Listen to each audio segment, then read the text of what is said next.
my eyes have disappeared. Hello. Okay. Hey, folks. Welcome back to another episode of the Choecast. I am your beloved English teacher, Miss Choi.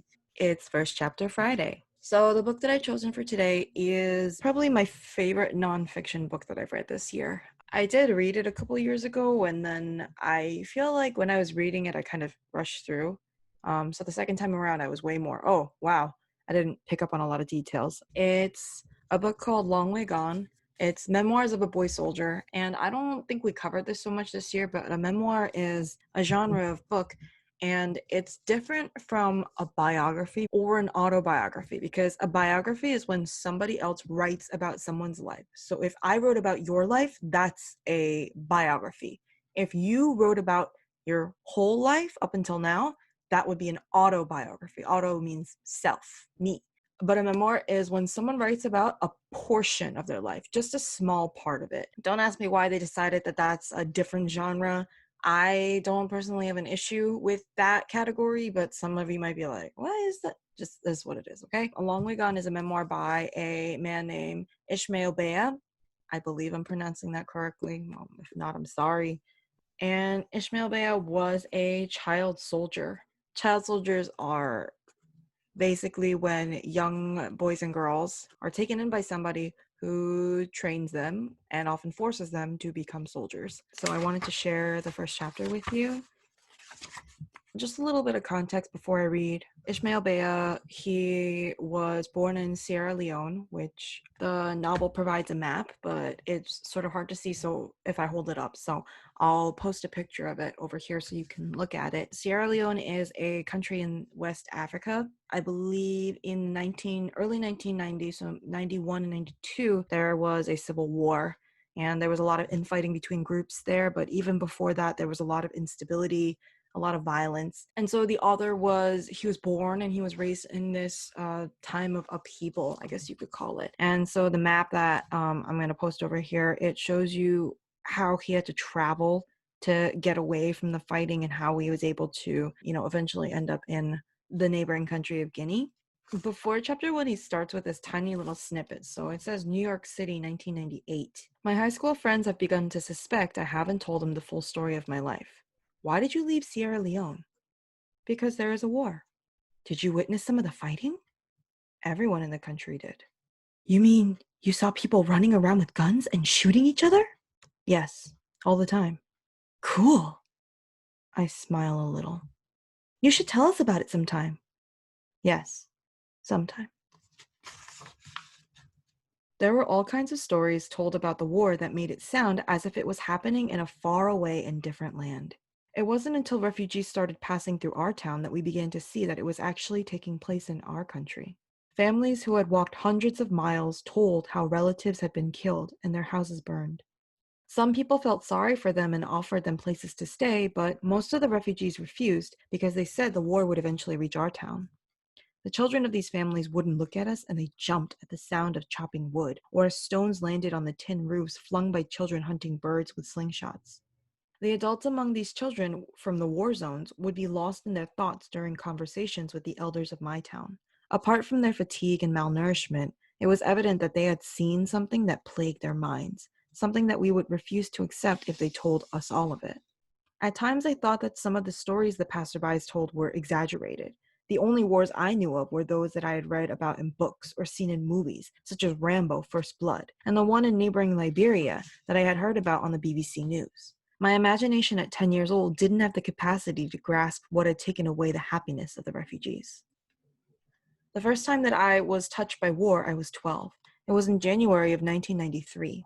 I left home with Junior, my older brother, and our friend Taloy, both a year older than I, to go to the town of Matrujiang to participate in our friend's talent show. Mohammed, my best friend, couldn't come because he and his father were renovating their thatched roof kitchen that day.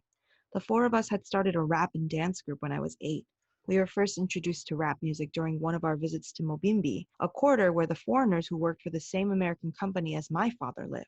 We often went to Mobimbi to swim in a pool and watch the huge color television and the white people who crowded the visitors' recreational area. One evening, a music video that consisted of a bunch of young black fellows talking really fast came on the television. The four of us sat there mesmerized by the song, trying to understand what the black fellows were saying. At the end of the video, some letters came up at the bottom of the screen. They read, Sugar Hill Gang, Rapper's Delight. Junior quickly wrote it down on a piece of paper. After that, we came to the quarters every other weekend to study that kind of music on television. We didn't know what it was called then, but I was really impressed. But I was impressed with the fact that the blackfellows knew how to speak English really fast and to the beat. Later on, when Junior went to secondary school, he befriended some boys who taught him more about foreign music and dance. During holidays, he brought me cassettes and taught my friends and me how to dance to what we came to know as hip hop. I loved the dance, and particularly enjoyed learning the lyrics because they were poetic and it improved my vocabulary. One afternoon, Father came home while Junior, Mohammed, Taloy, and I were learning the verse of I Know You Got Soul by Eric B. and Rakim. He stood by the door of our clay brick and tin roof house laughing and then asked, Can you even understand what you were saying? He left before Junior could answer. He sat in a hammock under the shade of the mango, guava, and orange trees and turned his radio to the BBC News. Now, this is good English, the kind that you should be listening to, he shouted from the yard. While Father listened to the news, Junior taught us how to move our feet to the beat.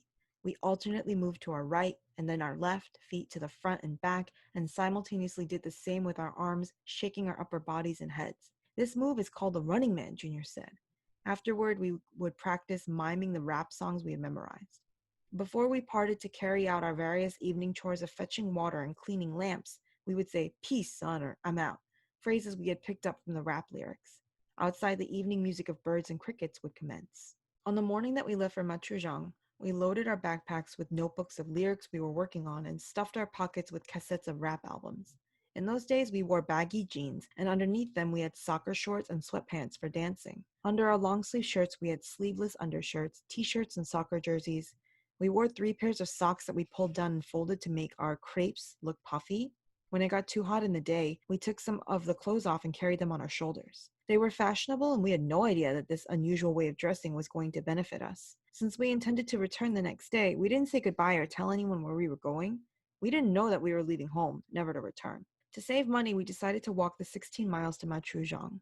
It was a beautiful summer day, the sun wasn't too hot, and the walk didn't feel long either. As we chatted about all kinds of things, mocked and chased each other.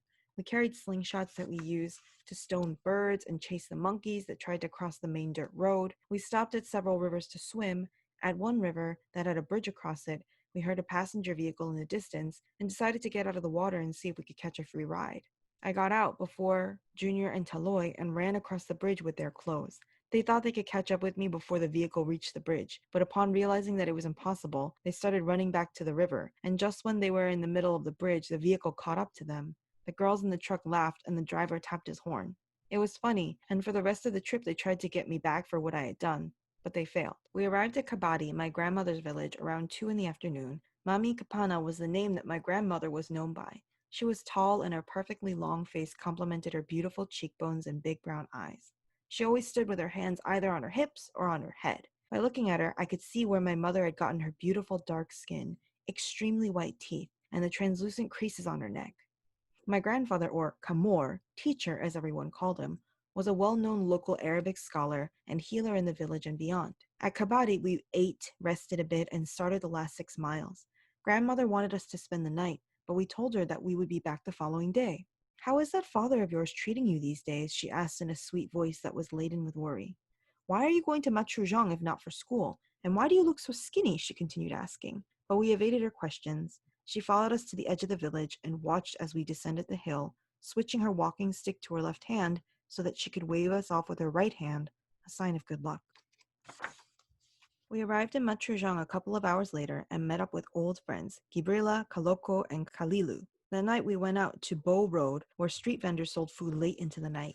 We bought boiled groundnut and ate it as we conversed about what we were going to do the next day, made plans to see the space for the talent show and practice.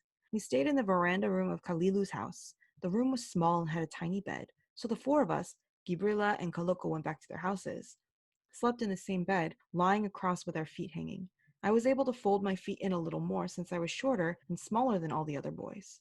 The next day, Junior, Taloy, and I stayed in Kalilu's house and waited for our friends to return from school at around 2 p.m. But they came home early. I was cleaning my crepes and counting for Junior and Taloy, who were having a push-up competition. Gibrila and Kaloko walked onto the veranda and joined the competition. Taloy, breathing hard and speaking slowly, asked why they were back. Gibrila explained that the teachers had told him that the rebels had attacked Mogbuemo, our home. School had been canceled until further notice. We stopped what we were doing. According to the teachers, the rebels had attacked the mining areas in the afternoon. The sudden outburst of gunfire had caused people to run for their lives in different directions. Fathers had come running from their workplaces only to stand in front of their empty houses with no indication of where their families had gone. Mothers wept as they ran towards schools, rivers, and water taps to look for their children. Children ran home to look for parents who were wandering the streets in search of them, and as the gunfire intensified, people gave up looking for their loved ones and ran out of town. This town will be next, according to the teachers. Gabriela lifted himself from the cement floor. Junior, Taloy, and I took our backpacks and headed to the wharf with our friends. There, people were arriving from all over the mining area. Some we knew, but they couldn't tell us the whereabouts of our families. They said the attack had been too sudden, too chaotic, that everyone had fled in different directions in total confusion. For more than 3 hours, we stayed at the wharf, anxiously waiting and expecting either to see our families or to talk to someone who had seen them. But there was no news of them, and after a while, we didn't know any of the people who came across the river. The day seemed oddly normal. The sun peacefully sailed through the white clouds, birds sang from treetops, the trees danced to the quiet wind. I still couldn't believe that the war had actually reached our home. It is impossible, I thought. When we left home the day before, there had been no indication the rebels were anywhere near. What are you going to do? Gabriela asked us. We were all quiet for a while, and then Taloy broke the silence. We must go back and see if we can find our families before it is too late. Junior and I nodded in agreement. Just 3 days earlier, I had seen my father walking slowly from work. His hard hat was under his arm, and his long face was sweating from the hot afternoon sun. I was sitting on the veranda. I had not seen him for a while, as another stepmother had destroyed our relationship again. But that morning, my father smiled at me as he came up the steps. He examined my face, and his lips were about to utter something when my stepmother came out. He looked away, then at my stepmother, who pretended not to see me. They quietly went into the parlor. I held back my tears and left the veranda to meet with Junior at the junction where we waited for the lorry. We were on our way to see our mother in the next town about 3 miles away. When our father had paid for our school, we had seen her on weekends over the holidays when we were back home. Now that he refused to pay, we visited her every 2 or 3 days. That afternoon, we met Mother at the market and walked with her as she purchased ingredients to cook for us. Her face was dull at first, but as soon as she hugged us, she brightened up. She told us that our little brother Ibrahim was at school and that we would go get him on our way from the market. She held our hands as we walked, and every so often she would turn around as if to see whether we were still with her. As we walked to our little brother's school, Mother turned to us and said, "I am sorry I do not have enough money to put you boys back in school at this point. I'm working on it." She paused and then asked, "How is your father these days?" "He seems all right. I saw him in the afternoon," I replied. Junior didn't say anything. Mother looked him directly in the eyes and said, "Your father is a good man and he loves you very much. He just seems to attract the wrong stepmothers for you boys." When we got to the school, our little brother was in the yard playing soccer with his friends. He was 8 and pretty good for his age. As soon as he saw us, he came running, throwing himself on us. He measured himself against me to see if he had gotten taller than me. Mother laughed. My little brother's small, round face glowed, and sweat formed around the creases he had on his neck, just like my mother's. All 4 of us walked to Mother's house. I held my little brother's hand, and he told me about school and challenged me to a soccer game later in the evening. My mother was single and devoted herself to taking care of Ibrahim. She said he sometimes asked about our father. When Junior and I were away in school, she had taken Ibrahim to see him a few times, and each time she had cried when my father hugged Ibrahim because they were both so happy to see each other. My mother seemed lost in her thoughts, smiling as she relived the moments. 2 days after that visit, we left home. As we now stood at the wharf in Matrujang, I could visualize my father holding his hard hat and running back home from work, and my mother weeping and running to my little brother's school. A sinking feeling overtook me. Chapter 1 actually goes on for a little bit longer, but I'm going to stop here because it is quite long. It's a great book. I really recommend it. If you're into nonfiction, I really recommend. Not because the subject of war and child soldiers is fun, but because he makes it really easy to see what his experience was like. And it just, I don't know, every time I read this story, I think of what it took for him to get through that kind of situation, and I'm kind of amazed by him and kind of encouraged, honestly. I'm posting this on a Friday, so enjoy your weekend. If you are watching this on a not Friday, enjoy your day. I'm getting hungry and my stomach is growling really loudly, and I don't want to have to edit that out, so I'm gonna go, and I will see you guys next time.